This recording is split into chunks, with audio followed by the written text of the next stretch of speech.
like this businesswoman, many SMEs faced major drawbacks due to the minimum wage legislation. As a result of widespread discussion, the Parliament has gone into re-debate. Meanwhile, at the Parliament House. Good morning. Thank you all for attending this session. For the purposes of this session, we will define minimum wage as the lowest wage to be legally paid to any employee in Singapore. Our aim is to discuss its feasibility and consider the positive and negative ramifications of the issue in question. Should minimum wage legislation be implemented in Singapore? Please take your seats. Let us now begin with the first speaker. I believe that it is crucial for Singapore to introduce a minimum wage law. The lack of this law means that employers can pay their employees as much or as little as they wish. Primarily, it means that high-risk workers will be protected, especially workers like baggage handlers and truck drivers. It will also mean that employers will start to train their employees, resulting in a more driven and overall more productive workforce, which means an increase in the GDP of the Singaporean economy and a decrease in employee turnover. Agreed. But would a minimum wage reduce the demand for labor and hurt the people whom we want to protect in the first place?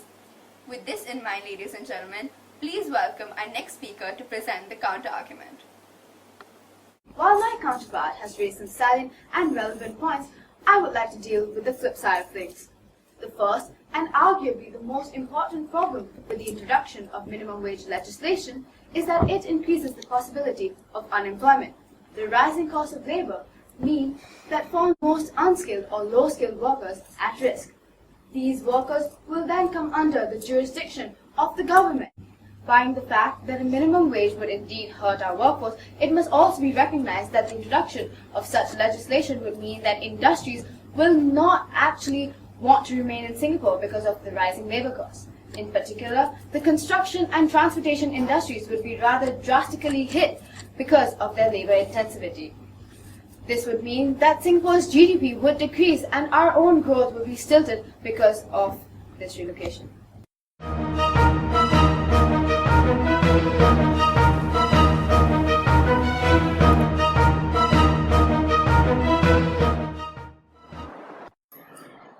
man! Hey, long time! How's everything going? Tell me something about yourself. Actually, yeah, have you heard about the new minimum wage program? Actually, I did, and I think it's pretty good. I mean, how can it be good? I might be fired from my job because of it. My boss has to pay so much of my extra salary for me and all of my colleagues at work.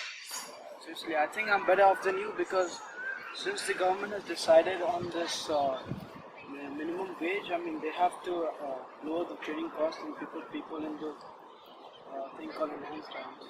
Enhanced grant? What's enhanced what? It's actually a subsidy to lower the training costs for people. And our board of directors in my company, we decided that if we are supposed to be paid higher, why not just make them better?